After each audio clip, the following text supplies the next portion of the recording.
Реформите во правосудството се спроведуваат половично, нетранспарентно, граѓанскиот сектор е тргнат настрана, а политичките пазарања повторно се во игра. Извршната директорка на Хелсиншкиот комитет Уранија Пировска на пресконференција ги презентираше резултатите од вториот квартален мониторинг на реформите во правосудството, каде пишува дека недостатоците најмногу се присутни во постапката на спроведување на законот за јавно обвинителство.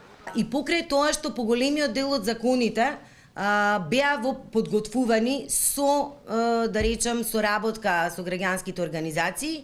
Овој наш наод највеќе се темели поради тоа што некои клучни закони беа донесени во скратена постапка, и тука највеќе мислам на законот за јавно обвинителство, кој што, како што гледате, дека и понатаму се подготвува на начин кој што воопшто не одговара, ако се има предвид неговата важност. На почеток, значи, граѓанските организации не беа вклучени во неговата подготовка, тоа беше еден процес кој што сосема беше зацкрен од јавноста.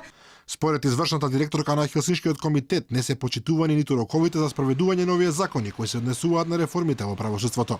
Планот 369 кој содржеше мерки и дејства што се однесуваат на правосудството помина, а голем дел од нив не беше спроведен. Во генералниот заклучок се потенцира дека иако власта декларативно се залага за соработка со граѓанските организации, особено во областа на правосудството, тоа во пракса не се покажува. Како пример се наведени измените во кривичниот законник кој беше донесен без учество на граѓанскиот сектор, што според Пировска е голем пропуст на власта.